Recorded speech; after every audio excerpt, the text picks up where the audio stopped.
What's the biggest misconception people have about you as a politician? I think generally is because he's an entertainer, he's a star, kononnya celebrity, Yeah.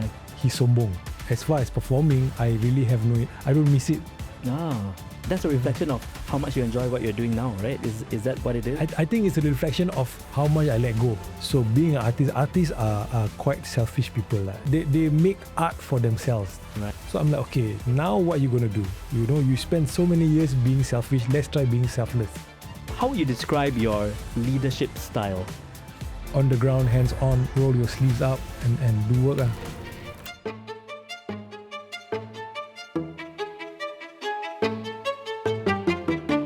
Okay, it's another episode of the Syok Podcast Live Confessions, where we speak to movers and shakers in the world. And today it's someone whom doesn't need an introduction, but I am going to introduce him anyway. A man who was on the music scene for years and years, still is in fact a part of it, but has now moved on to public service. YB Syed Ahmad of Lembah Jaya, but you may know him also as Altimet. Thank you so much for joining us here today. Thank you for having me. Okay, before we continue, do I call you YB? Do I call you Altimet? It's your call. It's your call.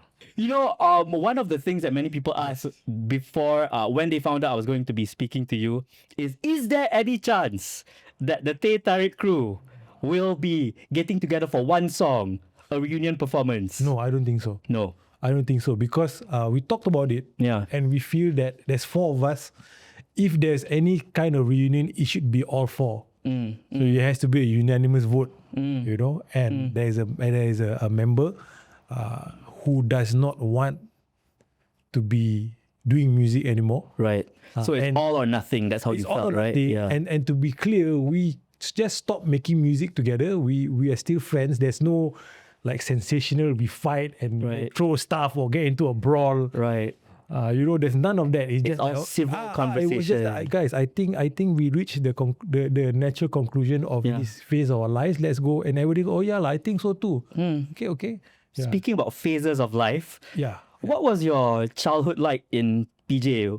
Were you always like creative? What was growing up like for you? What was growing up for me? I spent a lot of time listening to music and reading books. Okay. Yeah. I was a nerd. So, I mean, I'm still a nerd, but when people see like, oh, he's used to be a rapper, he's not a nerd. No, I'm actually a nerd. That surprises people, I'm sure. Yeah. Now, when you say you read a lot of books, like, can you tell us about some of those books that you read when in your childhood? Okay, I was from a middle class family. Okay. So in the 80s, if you are from a middle class family, you always have encyclopedia. Yeah. Then A, B, C, right? You know, so when there was nothing else to read, I will read that. Okay. And then, of course, again, being from a middle class family, my father or my mom would subscribe to Reader's Digest. Oh, yeah. So like it or not, because you're bored, you got nothing else to do. That's one of the things to read. And I will also read storybooks. I like movies like E.T. and Star Wars turned me on to science fiction and fantasy novels. So at least That's amazing because that's almost like my childhood. Yeah. Reader's Digest always skip to the laughter is the best medicine part where it's all the jokes, actually, right? That was the entrance, you see. Yeah. I think that was one of the things that was good about Reader's Digest. It had all these jokes, right? So even if you don't like reading any of the articles, you read laughter is the best medicine and lives like that, or things like that. Yeah. And sometimes there's a joke at the end of the article. So it's like a payoff. I said, okay, I read this one. I can get to read the joke. Worth that 1 year subscription that you were paying, at that time. I think we whack that one. I think money well spent on if my parents did a customer satisfaction survey for Reader's Digest in the household, I would say, okay, 5 stars. Good job. Thank you for subscribing because I didn't pay. Well, that's the takeaway right there. Yes. Now, people would never guess that you were sounding more like an introvert when you were younger. Would you I was. count yourself as an I introvert? think, I still am. Yeah. Yeah. And when did you learn to be more outspoken as an introvert? On stage. All right. On stage. We had to learn. I mean, we had to learn. It was part of it. Of course, at the start, when we were performing as a Teh Tarik crew, we thought that, okay lah, you have some nice lyrics, you are a good songwriter, but it's not. It's about putting a whole song together.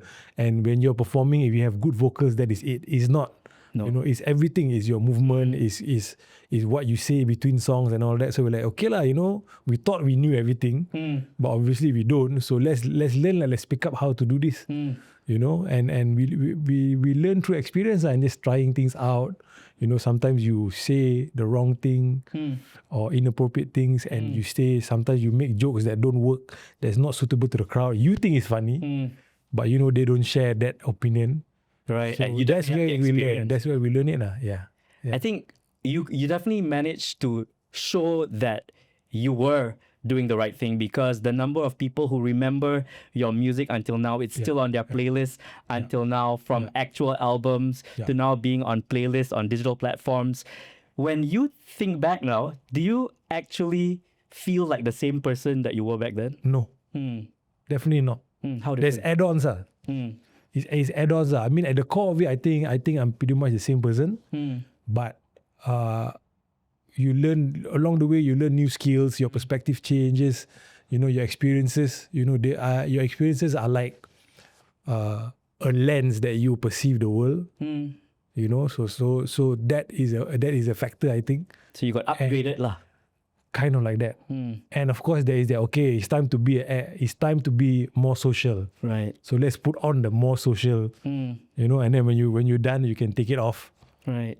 You know, so it helped. It turns out it helps. It helped me to what in what I'm doing now, actually. Right. And look at where you are now. I mean, the life you've led has been an amazing one. The career you've had has been an amazing one. You're having, in fact. Was there someone in your family, maybe a parent, a sibling, a relative, who influenced your path, whether it's music or even the values that you hold till today? Is there a main person or people who did not that? really, No. Okay. So it's all self-learned and through exposure. Self-learn, and sometimes is in resistance towards what they thought. They're like, hey, no, don't be a musician. Okay, you don't like, I will do. You know, so there's, if you're talking, I think you're framing the question in like as in support. So support, no, not really. But some resistance did help. Right. It's great motivation being told that you can't do it or you're not suitable to do it. Yeah. How do you deal with those kind of relationships? Because it's the people you love who are telling you that, you know, to change your path, right? I think you have to listen to them. You know, because they whatever they're saying, it comes from a place of love. It comes out of concern. So you should listen to them. But ultimately, the decision that you make, the person who gets impacted the most out of it is yourself. Right? And the person that has to live with it is you, and the person that has to be able to sleep at night is you. So go with, you know, and even let's say you try something and it doesn't work out, you know, at least you can say, look, okay, I tried it. I know it doesn't work. Right. It's all on me. You know, I own this. Let me own this. The success and the failures, all you own. Right. Yeah. It's like you respectfully decline and want to make your own mistakes as well. And you know, you've tried it. Yes.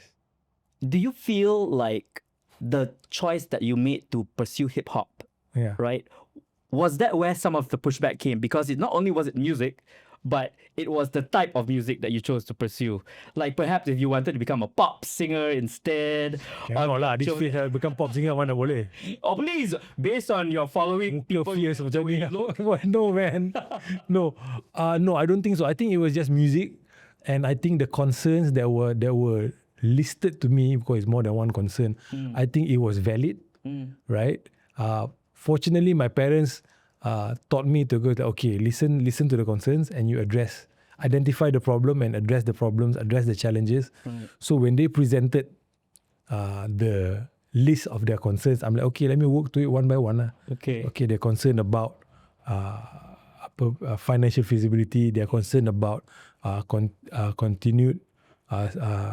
continuation in your current or your spirituality and things like that. I address everything. Right. So you had a checklist of. I had a checklist. I present PNL or I present. Right. Yeah. Well, definitely something that you can learn from right now, that everyone can learn from. If you're facing adversity, make a list of what people are worried about, especially the people who love you, and then work through it. Yeah. Because at the end of the day, I don't know whether you guys notice this, but I'm Asian, so I have Asian parents. Asian parents, very simple. Can make money or not? Yeah, it's the truth. Right? So when you prove can make money, I say, okay, so what else you want? I'm not happy. Or I think, you know, this thing something will lead you astray from the spiritual path that you're on, and you show you that, okay, what else? What you just you keep neutralizing, or you keep meeting these challenges that in a way that satisfies them. Eventually they're like, oh, okay lah, I guess you're okay lah, you're doing okay. Yeah. Because Yeah. you show it by actually living it, right? By living yeah. the truth that you want to show, and you're doing okay, and Yep. nobody can argue that you're definitely doing okay. But bringing it back to the start, I read that Bring the Noise was one of your biggest influences, right? Public Enemy. What was it about that song that became such a big influence on you, for you? Okay, at the time, my parents were divorced, so I live with my mom. My mom listened to radio. Basically, whatever that was popular, that was what my mom listened to. Right. So my access was purely pop music, right? So I would go to my cousin's house, and my cousin, he's a few years older than me, and he's into heavy metal. Right. So from there on, from that point, it was like, okay, you listening to something totally different, right? There's nothing, don't hear anything like this in my mom's house. So whenever we go to his house, I would listen to his cassettes, Okay. right? So in this whole bunch of different songs that sound totally different, there was one song that sounded really more, in this particular batch of different songs, it sounds even more different than the rest. It sounded like it was from another planet, and it was Bring the Noise, you know, and that is the song that got me into hip-hop. Was it just the sound, or was it the lyrics? Was it the feel? It's everything. It sounded like it was from a different planet. You know, looking back now, I treasure those times. You know, because I can remember exactly. Like my cousin now, he tells his friend, you know Altimet or not? I say, yeah. And you know, he got into hip-hop in my bedroom. Like, you know. He's taking credit for it. No, I think he says he holds a special place in his heart. Right. I'm glad that it makes him glad. He contributed. I'm glad for his contribution. Oh, that's amazing, man. Now that you've mentioned about how that influenced you, you create music of your own as well. You've been creating it for years and years. Is that what you try to portray through your own music as well? Change? No, I try to portray what goes on around me, right? So I've been listening to hip-hop since maybe 1990, 1991, right? So for me, hip-hop has always been urban folk music, right? Folk music, you talk about what goes on around you, and when you say folk music, you have a certain, if you a certain perception, you know, like Jewel. Who else? Bob Dylan. Yeah, but you see, rappers write their own lyrics, so they are singer-songwriters. You know, it's just that it's more rhythmic than melodic, right? And so you put urban because that's the setting. You know, it's not rural folk music, it's urban folk music. So when you write urban folk music, it's whatever that's around you. Once I figured that out, which was around 2009, 2010, then the career really took off. Right. Yeah. And you've never looked back ever since. No, man, no. Were there things that you wanted to do with your music that you didn't get an opportunity to do at some point? I don't think you can achieve 100% of your goals, right? So there are a few, but to counter that, I think I managed to achieve some things that even I didn't plan, or I didn't even dare to dream of. Right. So, you know, it works out. I'm you know, certain things are way beyond anybody's expectations. Right. Even you didn't expect. No. There are some things that's what? Was everyone around you surprised as well? I think they were. Yeah. Did you make believers out of the people around you? Like people who were doubters, they were like, wow. Yeah, dude. I did. So there is a lot to be thankful for. Right. And now that big shift that has happened. Yes. I mean, that's one thing, to have made a name for yourself in one field. And now to go to another field and to make a name for yourself in this as well, in politics, right? What brought this on? Like, was it something you've always wanted to do? What led to this? It's not, but I think it feels right for a couple of reasons. Number one, I have children. I'm quite worried about where the country is headed. You know, I have to say I grew up in a very awesome Malaysia, and I want a more awesome Malaysia for my children and my grandchildren. That is one. Two is, how do I say this? Let me figure it out. let me see. Two is I spent 20 years being being not just an artist, also an entrepreneur in the music industry, right? So being an artists are quite selfish people, lah. Yeah. Okay, in the sense that, okay, you know, they are not, they make art for themselves. Right. Sometimes just to make themselves happy. A true artist, you know, is different from an entertainer. An entertainer will try and figure out, okay, what can I make to get the most satisfaction out of other people? An artist will think, what can I make, what can I create that get the most satisfaction out of myself? Interesting. Right. So an artist punya validation always comes from within. From doing what you want to do, and the way you want to do and it. entertainer's validation comes from the audience, from outside, external validation. Right. Right, that's how I separate things. Okay. You know, everybody can agree, disagree, but this is how I see it. Right. You know, so I spent those years. So I'm like, okay, now what are you gonna do? You know, you spend so many years being selfish. Let's try being selfless. Let's try giving selfless a go, because you achieve, like I said just now, you achieve a lot of things. You achieve things that you didn't expect to achieve. Yeah. You know, as an entrepreneur, you are basically financially free. Yeah. You know, so what else you gonna do? You got to figure out something. You got quite a number of years left on Earth theoretically. So what are you gonna do with this time? Right. You know, because I don't know, you all know this, but I'm a bit of a workaholic. It seems, I mean, no kidding.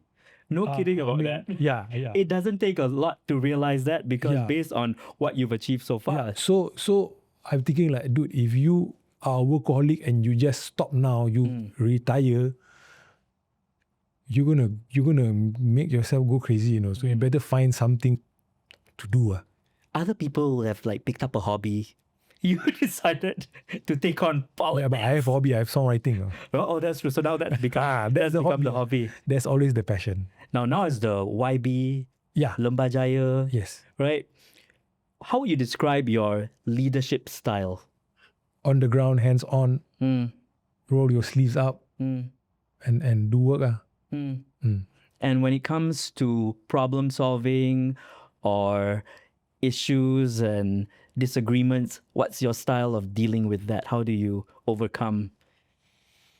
I think is from what I see, a lot of the disagreements, it comes from not communicating or miscommunication.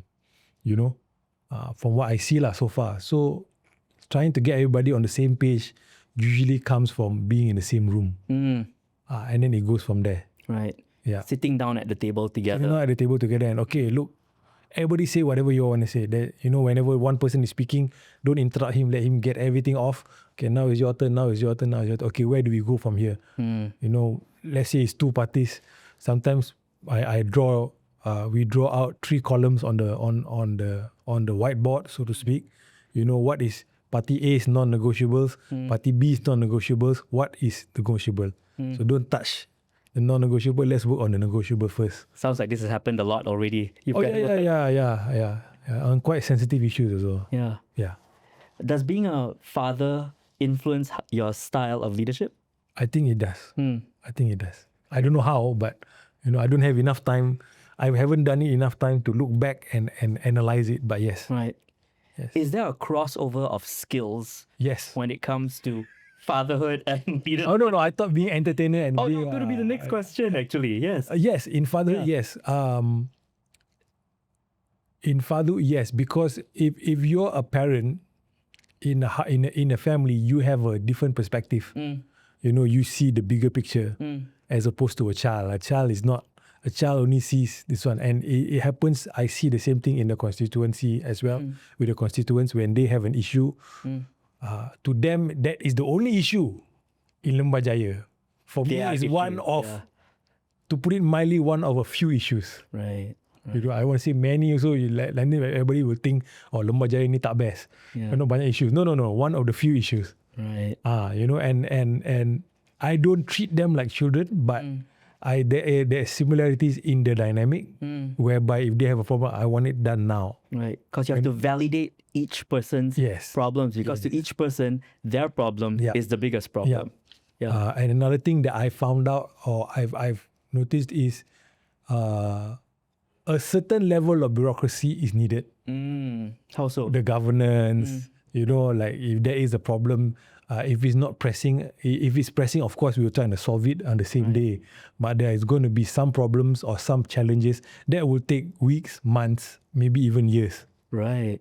So, you know, we got. I think everybody needs to know that and be a bit more pragmatic. But your constituents will not always be that pragmatic. Right. Because they're like, apa susah? You know, what's so hard? You just, you know. Yeah. But it's not like that. Like, It's my longkang sumbat.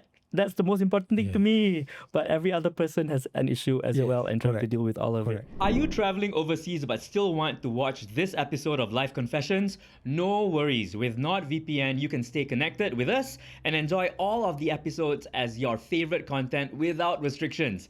Unlike free VPNs that can slow down your connection and track your data, NordVPN gives you fast speeds, strong privacy, and top-tier security. You get unlimited bandwidth, access to thousands of servers worldwide, and no risk of your personal data being sold to third parties.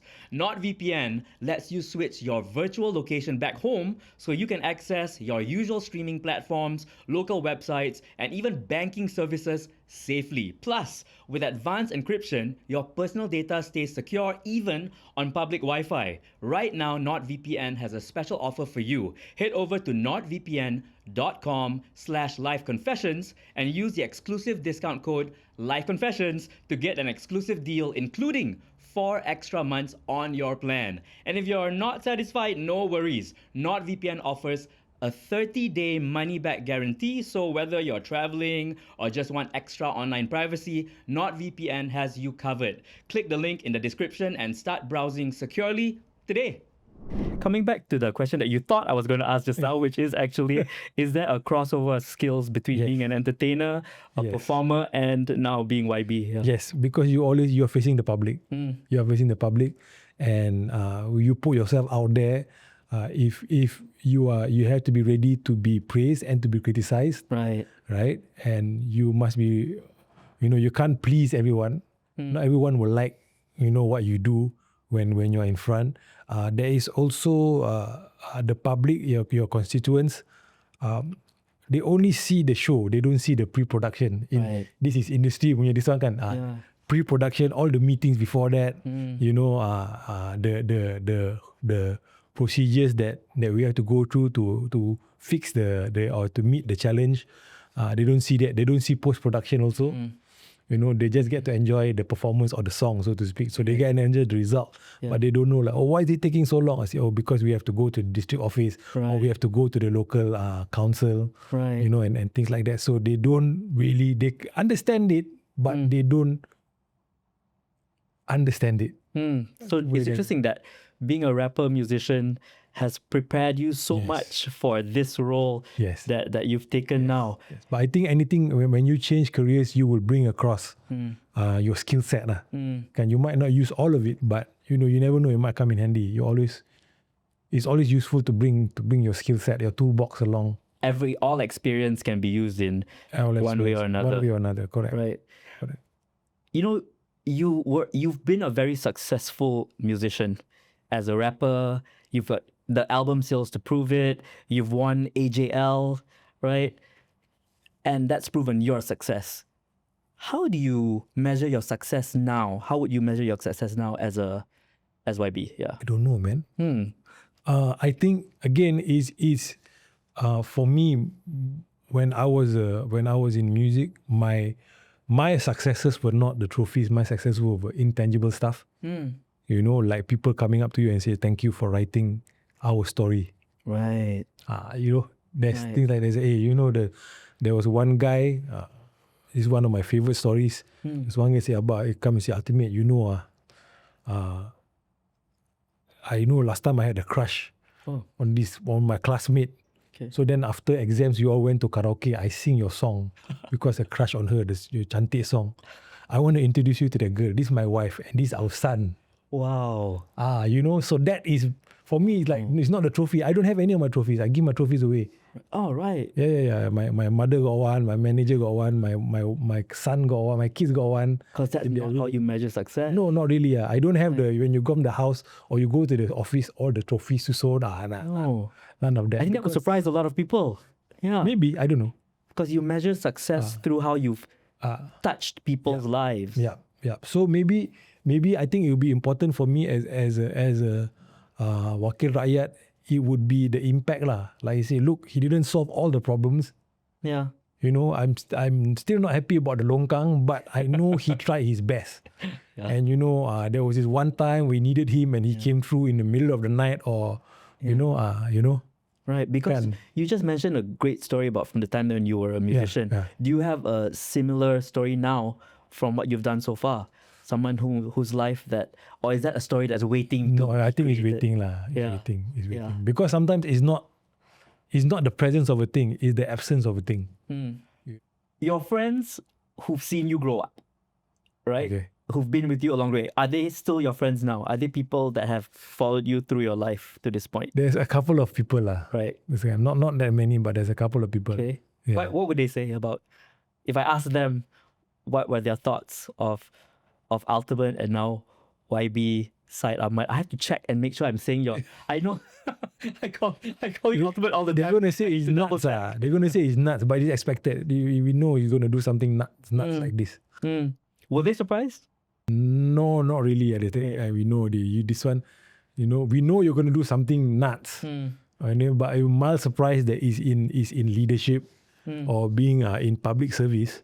But when you think about it, no lah. We know you're gonna do. You know, you have your reasons, and we know it's going to be something that for us be like, kau gila lah. Yeah, I'm pretty sure that they'd be proud of you. Like, I hope so. Yeah, I hope so. And speaking of things that can be made proud of, right? You've done things already, many things, even as YB now. Yeah. What is the thing that you're most proud of that you've done as YB so far? Nothing yet. Nothing truly, because what we've been focused on in Lembah Jaya for the first year now is coming up to 1.5 years is bread and butter stuff. Bread and butter stuff. There's a lot of, there's not a lot lah. There are some things left unresolved by the previous wakil rakyat that we want to sort out first before we think about anything more. It's basic stuff. Right, housekeeping. Housekeeping. We are doing housekeeping. We are doing. There's not a lot lah. There are welfare cases. There are basic infrastructure, bread and butter issues. We say we want to tackle that first, and then let's figure out, a higher objective. Right, that's something to be proud of. Actually, a bit more abstract. Now is not so abstract stuff. Right. Now it's just like, okay, mana pothole, let's try and get that done. Let's build a good working relationship with the district office, with the local council and PAJ. So it's that. Yeah. It's no secret politics is demanding. Yeah. How do you find that balance between being there for the people and then being there for your family? Okay, I think you need to manage your time. One of the things that I learned relatively late in my music career was managing my time. It wasn't very fair to my family. So I'm trying to fix that now. And the way I see it for sometimes for politicians, not leaders, for politicians, they tend to do things last minute. So when it's election year, they kanchong and so for me it's like, why are you sprinting when you spend it's like the tortoise and the hare. I want to be the tortoise. I want to look every day or every week I'm putting in X amount. I'm having X amount of meetings, X amount of hours, so I can have a better work-life balance. Right. But there will be times where it's thrown out the window lah. If something happen, like again, if it's a flood, that's it lah. My family is not going to see me for a few days. But so far I've tried quite hard to have a good work-life balance. We asked you earlier on, right? Yeah. About the Teh Tarik crew. We know that that's not going to happen. That there's no reason, right? But do you foresee a future where you can do both? You can do this, what you're doing now as YB, but also have a music career. I think it will be difficult because your critics will say you are not serious about leadership, and you still have one foot in your previous career. Number one. Number two, as far as performing, I really have I don't miss it. Ah. Yeah, I don't miss it. this is your new thing now. This Yeah, is yeah, your new passion. I miss writing songs. I miss having more time to write songs. Yes, but I don't miss performing. I took there was a music festival a few years ago. I took my son. He did very well in his exams. So my wife said, hey, he wants to go to this festival. Take him lah. Yeah. So I told him, okay, I'll take you, but only if I get backstage pass. Okay. So I called Joe. I said, Joe, can you hook me up or not? So Joe, please, lah. So Joe, okay. I take my kid. My kid wants to come. Can you get? I said, can bro. I give you 2 backstage pass. Yeah. So I was watching my friends perform. And I didn't feel like I miss it at all. Yeah. That's a reflection of how much you enjoy what you're doing now, right? Is that what it is? I think it's a reflection of how much I let go. Because the second half of my music career, I really took performing as a job. Because I separated it. I'm like, look, what's your passion? What would you do for free? I will write songs all day for free. Right. But if you want me to put on a show, you have to pay me. So for me, it's a job lah. If I left the job, so I think that's what's kind of going on in my head. Yeah. But I didn't miss it at all, man. So I went home and thought about it. I said, no, I don't miss it at all. Right. Yeah. As someone who actually did that transition, you transitioned from the music world into politics now, and you're engaged in politics very much so. But there are many people, Malaysians generally speaking, who are so busy with their own lives that they don't even pay as much attention to what's happening politically as they should, to be as involved as they should. How do you think Malaysian politics can better engage and represent the aspirations of Malaysians? Like how can we, I'm not in politics, but how can Malaysian politicians actually get regular Malaysians to be more involved? Because you are one of the people who got involved so far that you actually became YB. I think you need to be. I think you need to define what politics is. A lot of people, based on their experience or their perception, they when it passes through their lens, it becomes quite a negative word. I don't believe there are any negative words. I believe words are neutral. You can make it positive or you can make it negative. And then I apply what I learned from music. Yes, I make music, but I'm in the music industry. There's a passion, there's a job, right? In this world I'm in now, I believe that there are leaders and there are politicians. It's not mutually inclusive, it's not mutually exclusive, right? Right now, I don't see myself as a politician. I see myself as a wakil rakyat. During the campaign period, I have to be a politician. Right. So sometimes you being in this position, I think you need to put politics aside. One of the big things, I think the number one thing that turned people off to what's going on in the country is because there's too much of this politicking going on. Turning issues into things turning issues to maneuvering, and things like that. And just being partisan about your politics, because there are some things that it's not a matter of partisanship. It's not a matter you're for and against. Right. You can't be against it just to be against it. Right. So I think we need to get that across. Right. And also we need to split people into people who are politically ignorant, people who are politically aware, and people who are politically active. Right. I think it's 3 different types of people. And engage with them differently? Is that I think you need to engage with them differently. Oh, interesting. Yeah. You have a unique position of being a person or a YB who has a very large young audience.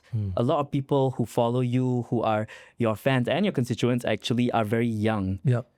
What is based on your experience, what do young people feel about the state of politics now? I think not a lot of them are politically aware. They're not politically aware. They're aware of issues that have been politicized, yes. But they're not really aware. There is some apathy.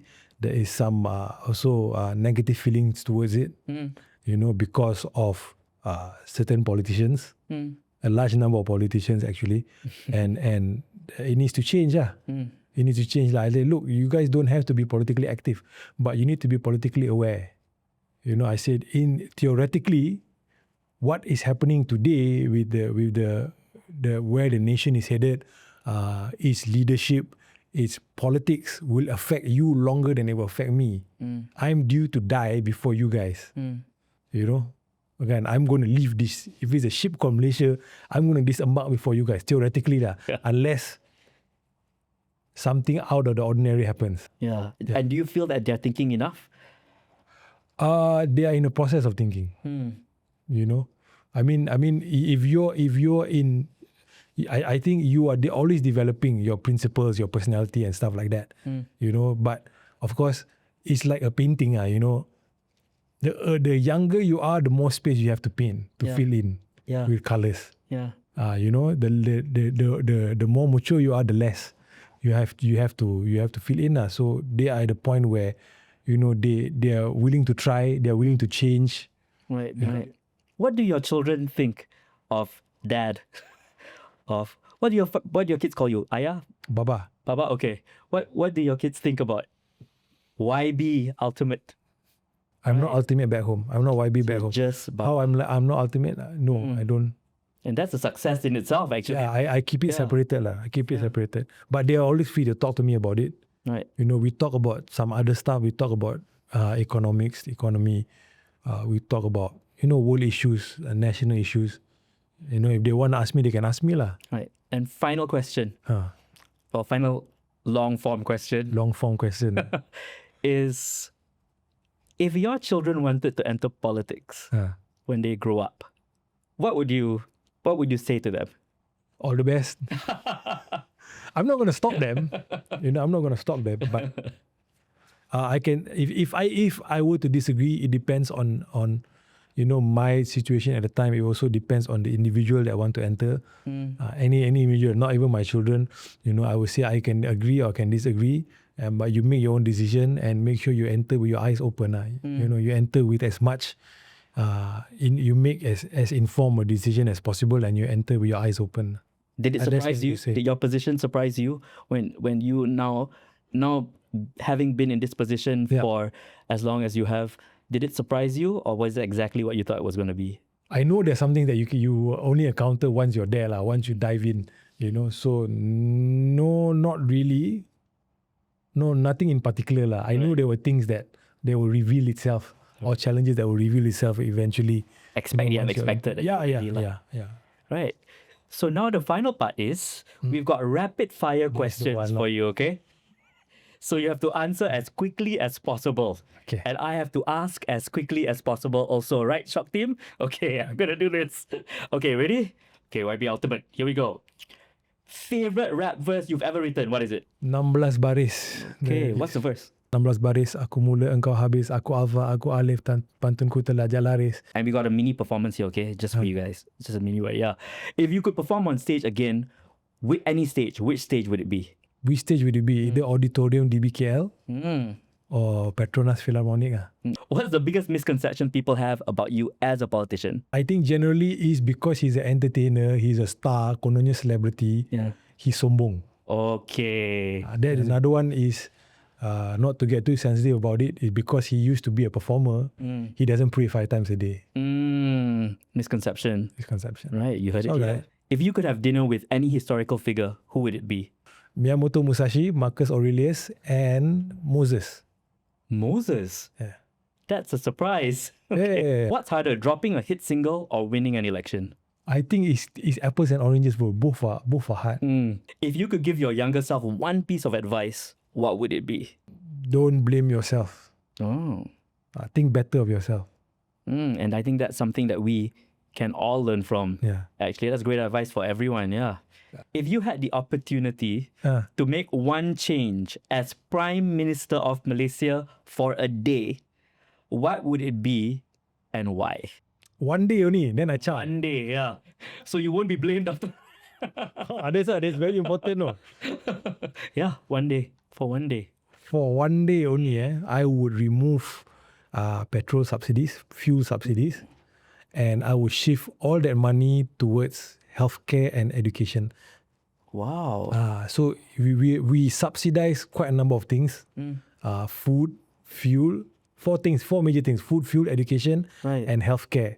Right. The ones that I would defend and I would don't want to remove is health and education subsidy. Right. I mean state kan, but the issue that concerns me is stunting in urban kids, Right. urban poor, stunting, Right.